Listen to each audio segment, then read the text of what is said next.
네. 강선우 의원입니다. 강선우 의원 왜 나왔느냐 기사 보시죠. 구속위기 강선우 여 의원들의 해명 편지. 강선우 의원 지금 현재 체포동의안이 곧 아마 이 체포동 요구서가 국회에 도착을 할 것으로 곧 보입니다. 그리고 도착을 하면 본회의에 보고가 되고 그 뒤에 표결로 이어지겠죠. 이런 상황에서 강선우 의원이 민주당 의원들한테 해명 편지를 보냈다고 합니다. 여기 좀 볼까요? 강 의원은 10일 오후 민주당 의원들한테 보낸 4장짜리 편지에서 모든 것이 저의 부덕이고 불찰입니다.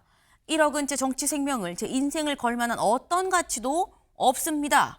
단지 엄마의 마음으로 발달장애가 있는 내 새끼보다 하루라도 더 오래 살아야지 하지 않아도 되는 그런 세상을 만들어 보고 싶었습니다. 라고 얘기를 하면서 굉장히 마음을 담아 4장의 편지를 써서 직접 보냈다라는 거죠. 네. 이 편지, 김철현 위원님.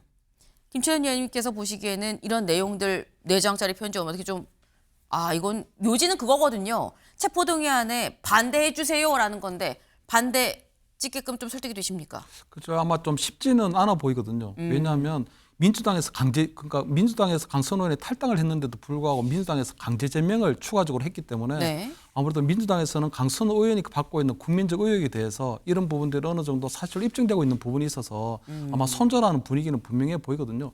저는 아마 강선우 의원이 저 4장의 편지를 쓰고 의원들에게 텔레그램 그 장문의 문자를 보낼 때 보면 저는 김병기 의원하고 나눴던 그 녹취록이 생각이 나더라고요. 보니까. 그 의원님 저 좀 살려주세요. 제가 어쩌다 이 지경까지 됐을까. 아마 본인이 그때 김병기 의원에게 나누었던 그 부분을 상의한다면 본인이 아마 이번에 저지른 어떤 뭐 본인이 받고 있는 의혹에 대해서 아마 본인이 좀 쉽게 좀 벗어나기 좀 어렵게 보이지 않나 이렇게 좀 생각이 들고 다만 저는 강선우 의원이 보면 그래도 민주당 그때 한때 민주당 의원이었고 민주당 의원들도 그때 보면 국회의원들이 불체포 특권을 포기하기로 했었거든요. 네. 저는 본인이 조금 그 받고 있는 의혹이나 비리에 대해 좀 당당하다면 본인이 좀 당당하게 국회에서 어떤 체포동의안을 처리하게 하고 판사 앞에 가서 구속 여부를 결정하면 되는 부분이 있거든요. 오히려 국민의힘 같은 경우에는 추경호 의원이나 권성동 의원이 당당하게 아마 그 체포동의안에 일맥고 그 권성동 의원 같은 경우는 그 구속이 됐지만 추경호 의원은 또 불체포되고 그 구속이 거부되기도 했기 때문에 저는 강선우 의원이 그동안 민주당 의원들이 얘기했던 것처럼 본인이 단지 체포동의안이 보고되고 어떤 구속될까 하는 그 두려움 때문에 저렇게 할 게 아니라 그냥 원래 했던 것처럼 불체포 특권 포기하는 그런 것들이 오히려 민주당 의원들에게 좀 더 진정성 있게 다가가지 않을까 저는 그렇게 보이거든요. 그래서 저는 강선우 의원이 마지막에도 지금 어떤 읍소 전략이 조금 실패한 게 아닌가 저는 이렇게 뭐 보입니다. 이미 이렇게 4장으로 읍소를 해도 이건 좀 내가 볼 땐 실패를 한 것 같다.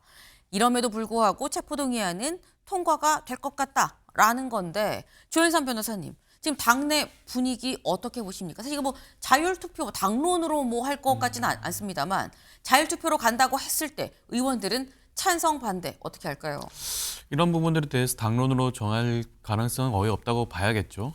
의원들 개개인마다 판단을 할 수밖에 없을 것으로 보여지는데 과거 체포 동의안 과정, 표결 과정 살펴보게 되면 의원들은 해당 사건에 있어서 이것이 어디 정치적인 사건인지 아닌지 그리고 관련된 증거가 어느 정도 나와 있는지 그런 것들이 여러 가지 보도를 통해서 알려져 있지 않겠습니까? 그런 부분들을 아마 많이 참고를 해서 결정을 하는 그런 경향성이 있어 왔습니다.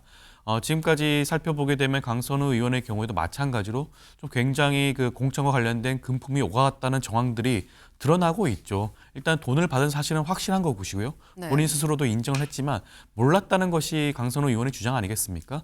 하지만 줬다고 주장하는 측에서는 알고 있다고 인지하고 있다고 주장을 하고 있죠. 그렇다고 한다면 이것은 법원에서 판단을 할 영역이라고 의원들이 생각할 여지가 저는 있어 보입니다. 그렇기 때문에 뭐 자유투표로 간다고 하더라도 이번의 경우에는 강선우 의원에 대한 체포 동의안이 아마 뭐 통과될 가능성이 어느 정도는 있을 가능성이 있지 않을까라는 생각이 듭니다. 네.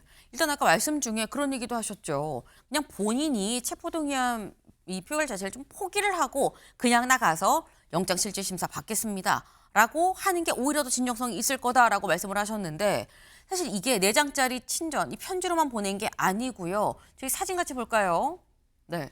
어제 본회의장에서 포착된 모습입니다. 지금 보면 홍기원 의원이 자신의 이 핸드폰으로 보고 있어요. 텔레그램의 이건데 민주당 강선우라고 적혀 있죠. 강선우 의원이 이 편지 내용을 주저리 쭉 그래서 이제 텔레그램으로도 다 보냈다. 일일이 편지로도 보내고 텔레그램으로도 이렇게 보내고 하는 걸 보면 본인이 표결 안 해도 됩니다라고 생각하진 않을 것 같다라는 거예요. 근데 사실 이게 오늘 내일까지 이 대정부 질문 지금 이어지고 있죠. 이게 국회에서 이 체포동의 이 요구서가 오면 국회에 먼저 본회의에 보고가 돼야 되고요. 보고가 되고 24시간 이상 그리고 72시간 이내로 이게 표결에 들어가야 됩니다. 그런데 송영훈 변호사님, 이게 오늘 내일 상간에 오면 바로 보고가 될 수도 있는 거고요. 그러면 설 연휴 지나고 어떻게 보면 바로 표결에 들어갈 수도 있는 거고, 아니면 설 연휴 지나고 보고 그 뒤에 표결, 그럼 또 상당히 또 시간이 늘어질 수도 있는데 시점을 어떻게 보십니까? 과거에도 국회의원들에 대한 체포 동의안이 처리되는데 20일에서 한 달 이상 걸린 전례가 있기 때문에 강선 의원의 경우도 당장 처리가 될지 아니면 3월까지 넘어갈지는 조금 지켜봐야 될 것 같습니다. 국회 일정이 유동적이기 때문에 예단하기 어려운데, 다만 어제 홍기원 의원이 찍힌 저 강선 의원의 텔레그램 메시지를 보면은 강선 의원의 체포 동의안 가결 그리고 구속 가능성은 대단히 높아졌다고 평가합니다. 저게 보면은 홍기원 의원이 저 메시지를 마치 보여주기라도 하는 것처럼 사진이 찍혔는데 그렇게 될 만한 요인이 있어요. 서울시의원 후보자 101명 중에서 네. 85명이 단수공천이었다. 라고 하는 부분을 강선 의원이 저 메시지에서 언급을 합니다. 듣기에 아하. 따라서는 나만 그랬어? 라고 하는 의미로 들릴 수도 있어서 네. 오히려 민주당 의원들이 굉장히 불쾌할 수 있어요. 한 가지가 더 있는데요. 강선 의원이 김경전 서울시의원에게 돈을 돌려준 시점이 김태우 전 강서구청장이 2심에서 유죄 판결을 받은 다음 날이었다라고 공개를 합니다. 그러면 네. 그 날짜는 2022년 8월 13일입니다. 그러면 본인이 돈을 받은 시점으로부터는 7달 이상이 되고요. 그다음에 김병기 의원과 녹음 파일에서 나온 대화를 나눈 시점으로부터는 석 달 이상이 돼요. 그러면은 매우 확실하게 유죄가 나올 가능성이 있습니다. 이런 점에 비춰볼 때 제가 봤을 때는 체포동의안의 통과 그리고 구속영장의 발부 가능성이 매우 높아졌다고 봅니다. 네. 오히려 본인이 열심히 정성 들여 쓰고 텔레그램으로 보낸 이 편지가 본인의 발목을 잡는 이 요인으로 작용할 수도 있어 보인다라고도 말씀을 하셨어요.